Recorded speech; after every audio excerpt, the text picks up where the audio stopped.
بسم الله الرحمن الرحيم.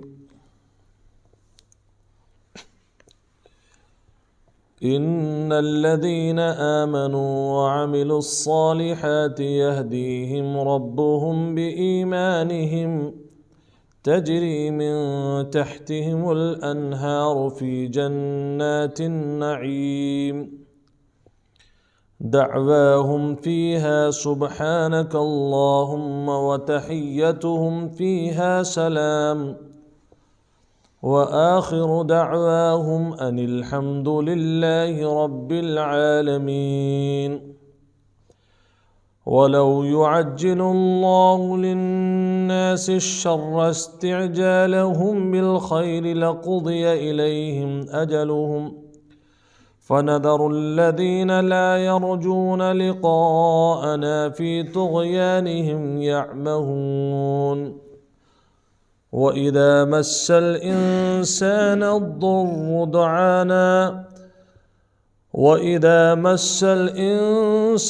الضر دعانا لجنبه أو قاعدا أو قائما فلما كشفنا عنه ضره مر كأن لم يدعنا إلى ضر مسه كذلك زين للمسرفين ما كانوا يعملون.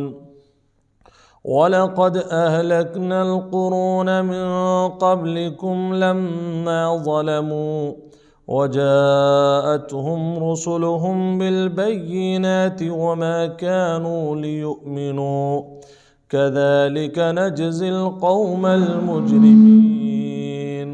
صدق الله العظيم. درود شریف پڑھ. اللهم صل على محمد وعلى آل محمد كما صليت على إبراهيم وعلى آل إبراهيم إنك حميد مجيد. اللهم بارك على محمد وعلى آل محمد كما باركت على إبراهيم وعلى آل إبراهيم إنك حميد مجيد.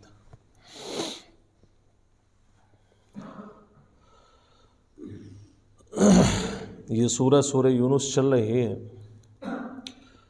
اس سے پہلے اللہ تبارک و تعالیٰ نے پچھلی آیتوں میں ہمیں یہ بتایا تھا کہ ان فی اختلاف اللیل والنہار وما خلق اللہ فی السماوات والارض لآیات لقوم یتقون، کہ جو رات ہے اور رات کے بعد دن ہے اور اس کے علاوہ بھی آسمان اور زمینوں میں جو کچھ اللہ نے پیدا کیا ہے اس کے اندر ایک ایک چیز میں اللہ کی ربوبیت اور اس کے قادر اور اس کے الہ ہونے کی دلیل ہے.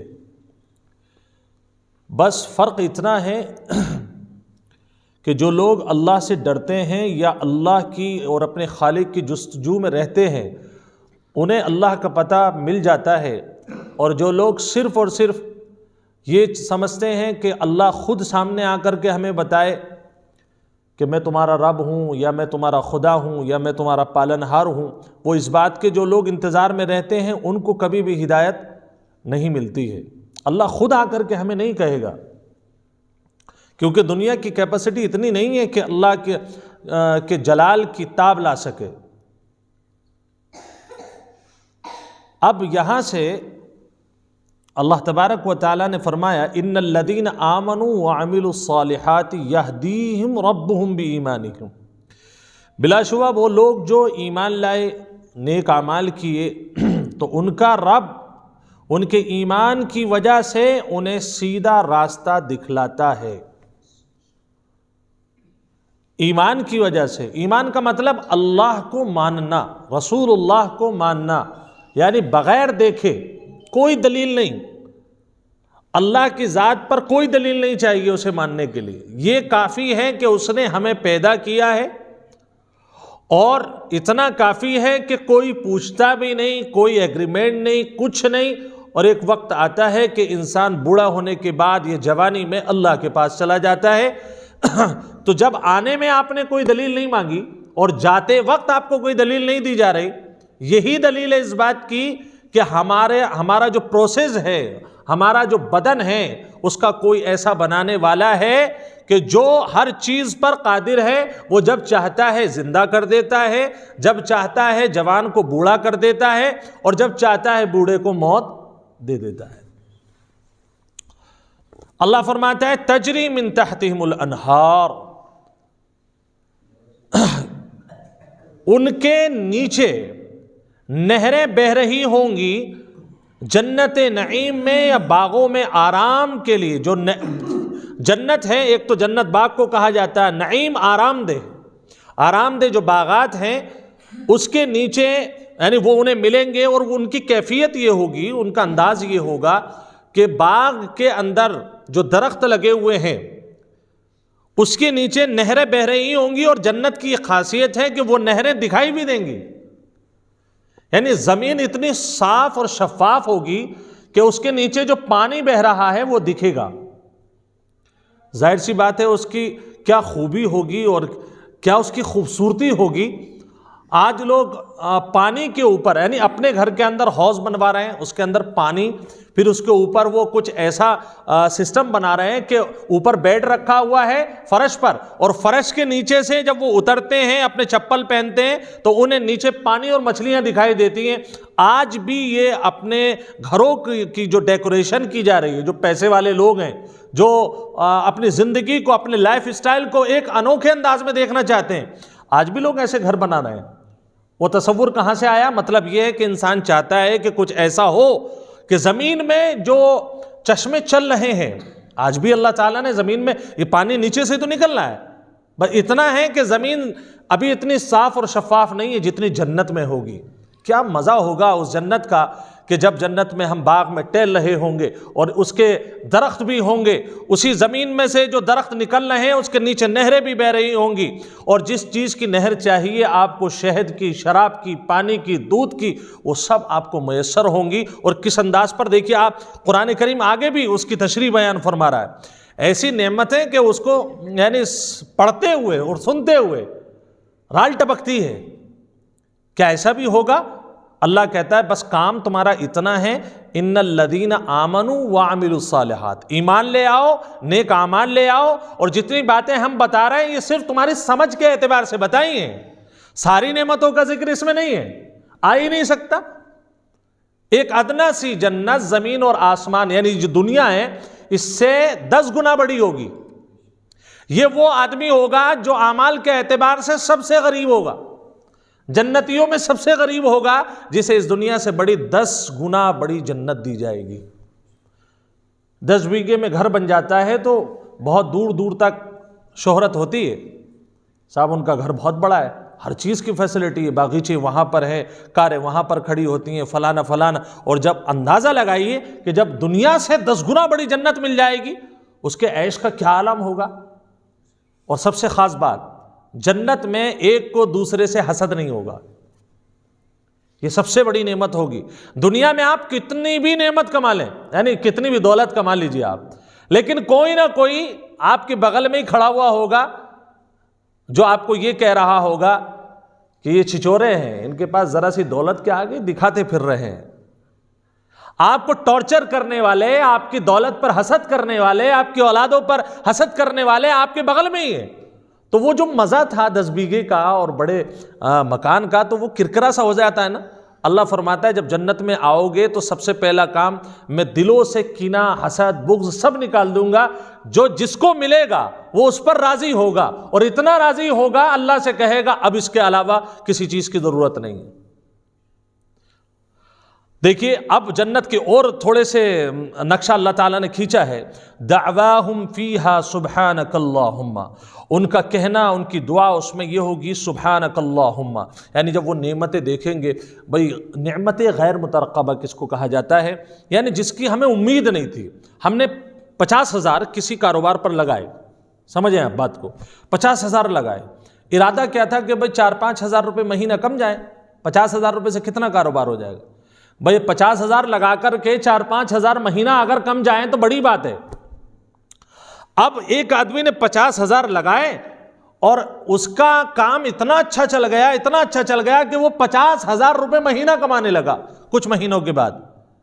تو وہ کیا کہتا ہے اتنی توقع نہیں تھی جتنا اللہ نے نواز دیا.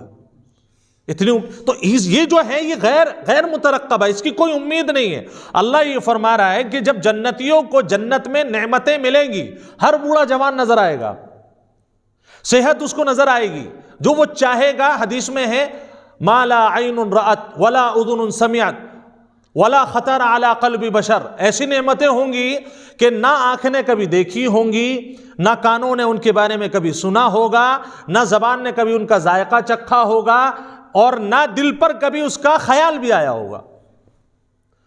اس کی چھوٹی سی مثال، حالانکہ وہ مثال میں سمجھتا ہوں بہت ادنا ہے لیکن سمجھانے کے لیے کافی ہے. ایک گھاس کھودنے والا آدمی ہے، نہ اس نے کبھی پڑھا، نہ کبھی لکھا، نہ اس پہ کوئی پیسہ کے کاروبار کر سکے، نہ اس کی کوئی صحبت ایسی. اور پھر اس کے بعد کیا ہوتا ہے، گھاس کھودتے کھودتے اس کا سونا اور چاندی کے انبار نکل آئے اس کی جگہ میں، اسے کاریں بھی مل جائیں، اسے بنگلہ بھی مل جائے، کوئی پڑھا لکھا آدمی نہیں ہے. پھر کیا اس کی خوشی کا کیا عالم ہوگا. بس یہ چھوٹی سی مثال آپ سمجھ لیجئے. اللہ فرماتا ہے جب وہ دیکھیں گے کہیں گے سبحانک اللہم، اے اللہ تیری ذات پاک ہے، تو نے کیا کیا دے دیا مجھے، ایسا تو کوئی عمل بھی نہیں کیا تھا.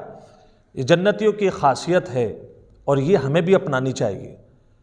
یعنی جب بھی کوئی نعمت ملے، کم ملے، زیادہ ملے، اچھی ملے، یعنی آپ کو جب بھی کوئی نعمت ملے تو کہیے آپ سبحانک اللہم، مطلب اللہ کی تعریف کیجئے اور کہیے الحمدللہ، اے اللہ یہ تیرے فضل سے ملی ہے، میرے محنت سے نہیں ملی ہے. یہ جنتیوں کی صفت اپنانی چاہیے. اللہ فرماتا ہے وَتَحِيَّتُهُمْ فِيهَا سَلَام، اور ان کی اس کے اندر ملاقات کے اندر کیا ہوگا، سلام ہوگا. یعنی یہ سلام کا انداز، السلام علیکم ورحمۃ اللہ. ملاقات کا کیا ہے سسٹم، اسلامی سسٹم یہ ہے کہ جب آپ دوسرے سے ملاقات کریں تو سب سے پہلے کیا کہیں، السلام علیکم ورحمۃ اللہ. حالانکہ ان کے الفاظ ہمارے یہاں پر بالکل بدل دیے، جو جس زبان میں ہے سلام کو اسی زبان میں توڑنے کی کوشش کر رہا ہے، حالانکہ یہ غلط ہے. سلام علیکم، سلام علیکم، السلام علیکم، سارے الفاظ بد دعا والے ہیں. بعض کا مطلب ہے تو مر جا، یہیں کھڑے کھڑے مر جا.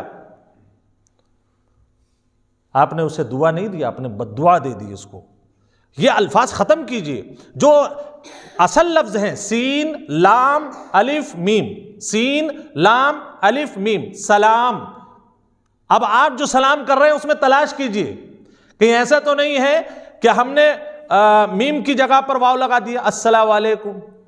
غلط ہو گیا، آپ نے سلام صحیح نہیں کیا. السلام علیکم، عین نکالی، السلام علیکم یہ لفظ ہے. اللہ فرماتا ہے یہ تمہارا ہی ملاقات کا رویہ نہیں ہے.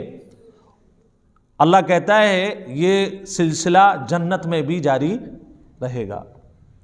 تو سلام صحیح کر لیجئے تاکہ جنت میں جب فرشتوں کو موقع ملے تو السلام علیکم مت کہہ دینا. وہاں اللہ کہہ رہا ہے وہاں جا کر کے السلام علیکم ہی کہنا ہوگا، سین لام الف اور میم ہی نکالنا ہوگا. بہرحال وہ اللہ کی قدرت ہے، وہ سب کچھ سکھا دے گا، لیکن وہ اللہ یہ سمجھانا چاہتا ہے جنت والے کام کچھ یہاں بھی کرو نا. تحیتہم فیہا سلام، اور ملاقات ان کی سلام ہوگی، مطلب ان کی ملاقات کے اندر لفظ سلام کا استعمال ہوگا. وآخر دعواہم ان الحمد للہ رب العالمین، اور ان کا جو پکارنا ہے، خاتمہ ان کی دعا کا الحمدللہ رب العالمین ہوگا.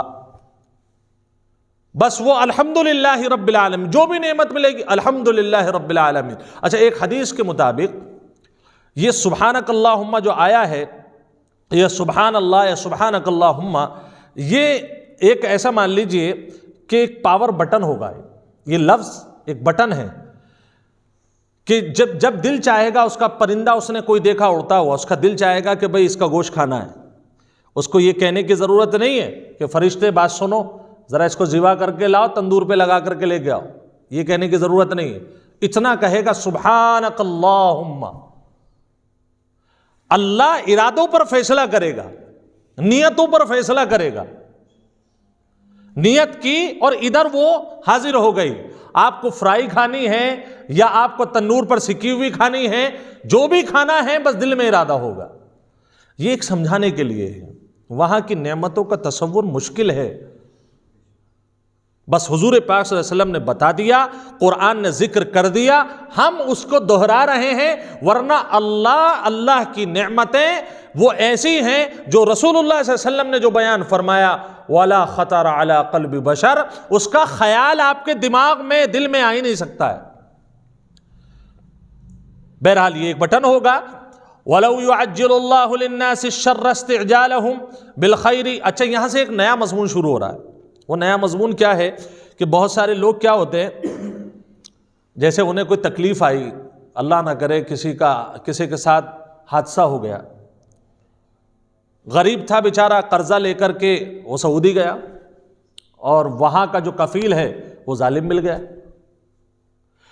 اس نے لوگوں سے قرضہ لے رکھا تھا، یا کوئی کاروبار شروع کیا، ایک تو کچھ نہیں تھا، قرضہ لے کر کے کاروبار شروع کیا اور کسی آدمی سے ڈیل ہوئی، اس نے چیٹ کر دیا، سب پیسہ ختم ہو گیا۔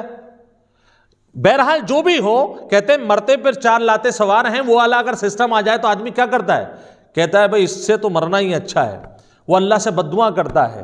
یہاں تک کہ اگر بچے سے کوئی کوتاہی ہو جاتی ہے تو ماں بد دعا دیتی ہے۔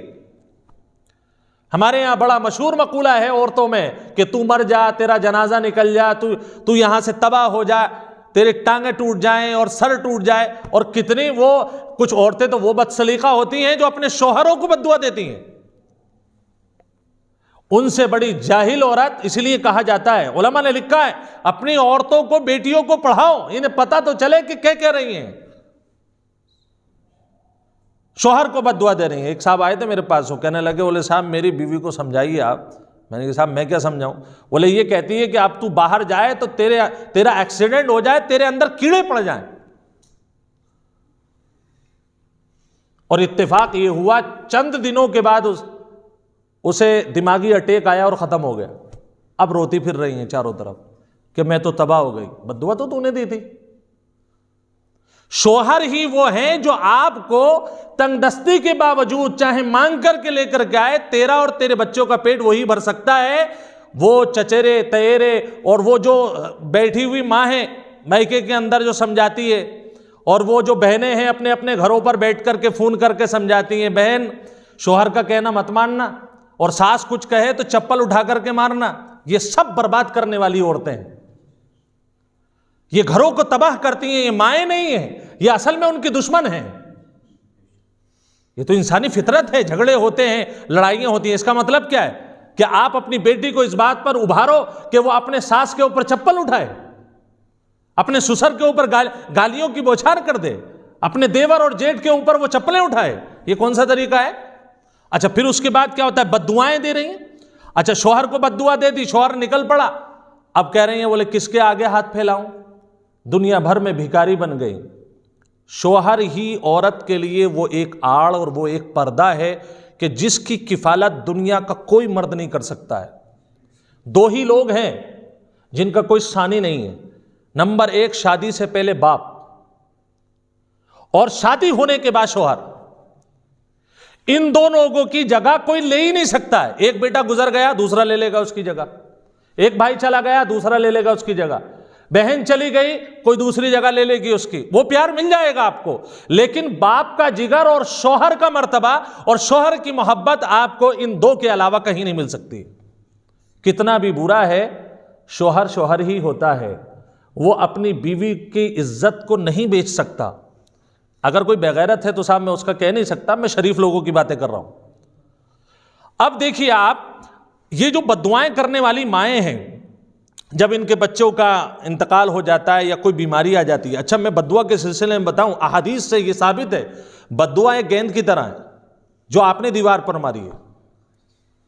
اگر وہ شخص جس کو آپ نے بد دعا دی ہے، چاہے بیٹا ہے، شوہر ہے، باپ ہے، بھائی ہے، کوئی بھی ہے، اگر وہ اس بد دعا کا مستحق ہے تو وہ ایسا ہے جیسے کہ دیوار کے اوپر آپ نے بال ماری اور وہاں سوراخ تھا اور پار نکل گئی، تب تو کوئی مسئلہ نہیں ہے، اور وہ مستحق نہیں ہوا تو وہ اس دیوار کی مثال دی جاتی ہے جس کے اندر کوئی سوراخ نہیں۔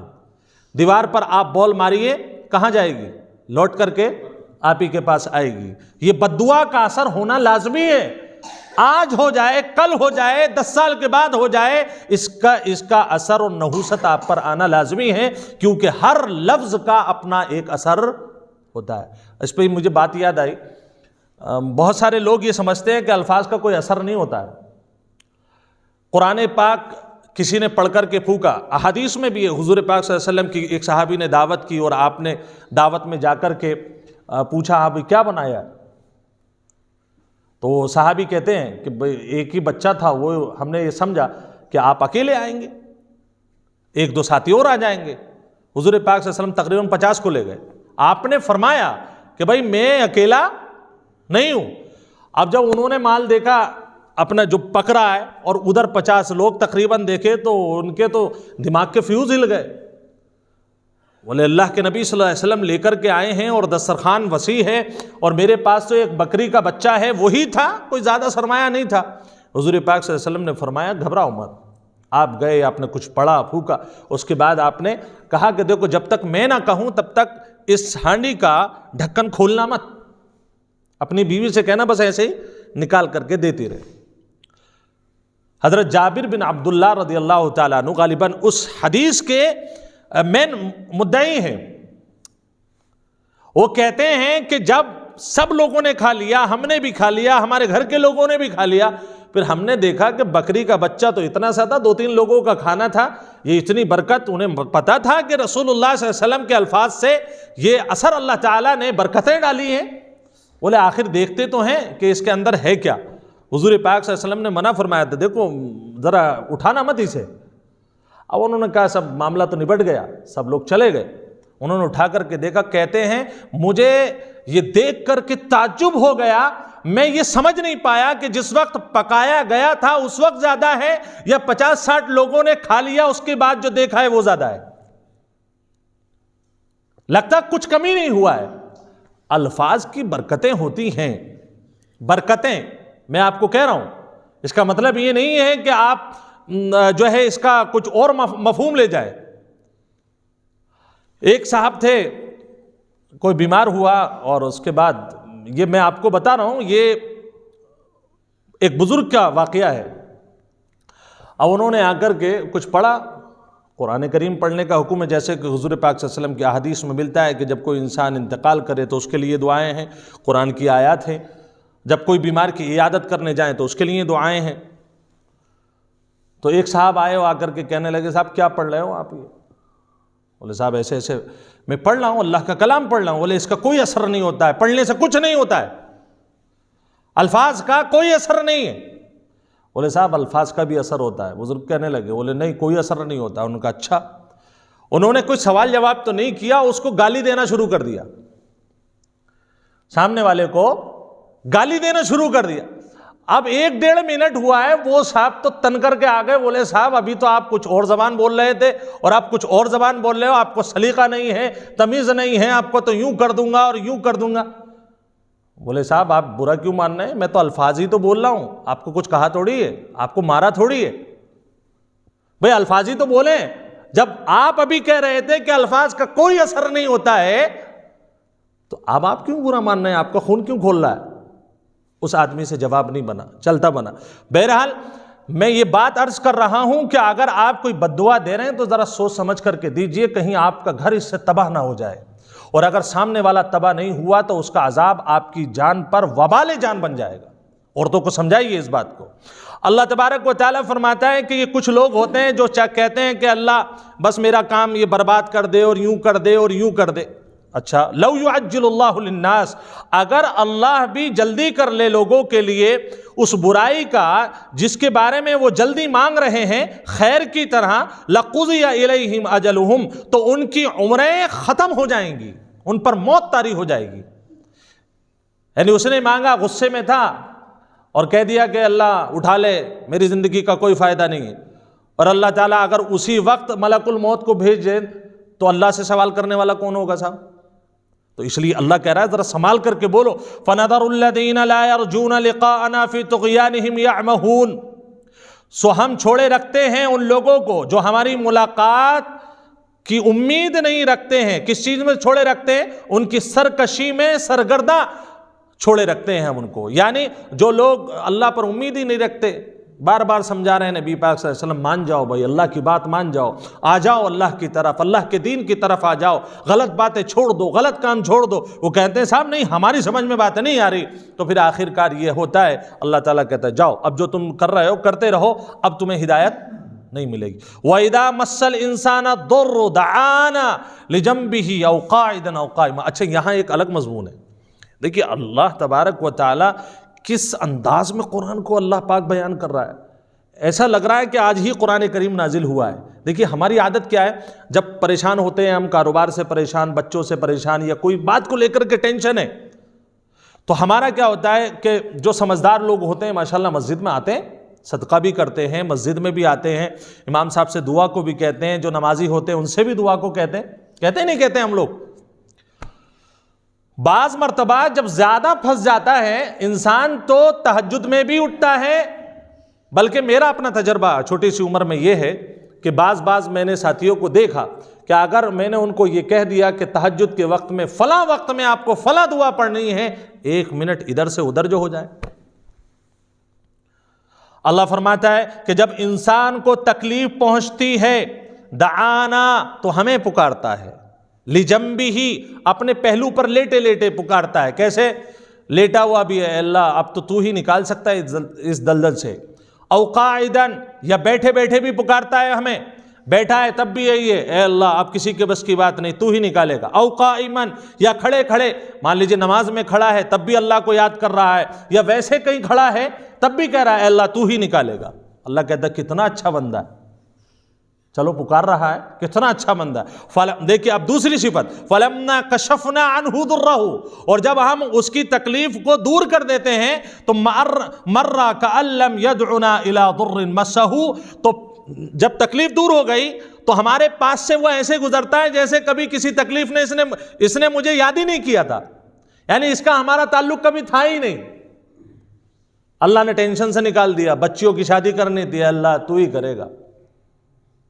صحیح ہے نا, ایسے ہی کہتے ہیں اللہ تو ہی کرے گا. 1 کی شادی ہوئی, 2 کی شادی ہوئی, سب نبٹ گئے. اب لڑکوں کا نمبر آ گیا, صحیح ہے نا, اب نہیں مانگ رہا اللہ سے, اب تو سمدھی سے مانگ رہا ہے. بولے اب کا کوٹا تو ہی پورا کرے گا, جو اللہ سے مانگنا تھا وہ بیٹی کے سلسلے میں مانگ لیا, کام ختم ہو گیا. اب لوگ سمجھا بھی رہے ہیں, بولے بھائی آپ لڑکے والے آپ چاہیں تو رحم کر سکتے ہیں, تو وہ اللہ کی بات کو ادھر سے سنتا ہے اور ادھر کو نکال دیتا ہے. بیمار تھا, اللہ سے مانگ رہا ہے کہ اللہ اس تکلیف سے نکال دے, اللہ تعالیٰ نے نکال دیا. بھائی اس کے لیے کون سی بڑی بات ہے, اس کے لیے کون سی بڑی بات ہے, بڑی سے بڑی بیماریوں سے وہ نکال دے, کیونکہ بیماری اسی کے حکم سے آتی ہے اور اسی کے حکم سے شفا ہوتا ہے. پھر اس کے بعد کیا ہوتا ہے, پھر وہ مسجد میں, بلکہ مسجد کے امام بھی برا لگنے لگتا ہے اسے.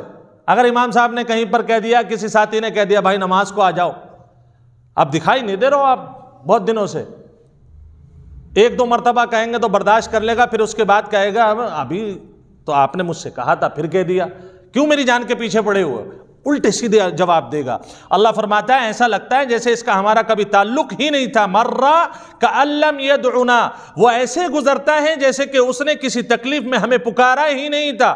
كذلك زين للمسرفين ما كانوا يعملون, اسی طریقے سے بے باک لوگوں کو وہ تمام چیزیں مزین کر دی جاتی ہیں ان کے لیے جو وہ کام کرتے ہیں, یعنی انہیں اپنے کیے ہوئے کام بڑے اچھے لگنے لگتے ہیں, بڑے اچھے لگتے ہیں کہ میں جو کر رہا ہوں وہ صحیح ہے, اور جو میں خرافاتیں کر رہا ہوں وہ بھی صحیح ہے, مولانا جو کہہ رہے ہیں وہ غلط ہے, امام صاحب جو کہہ رہے ہیں وہ غلط ہے, یہ دیندار لوگ جو کہہ رہے ہیں وہ سب غلط ہے, سب برے لگنے لگتے ہیں اسے.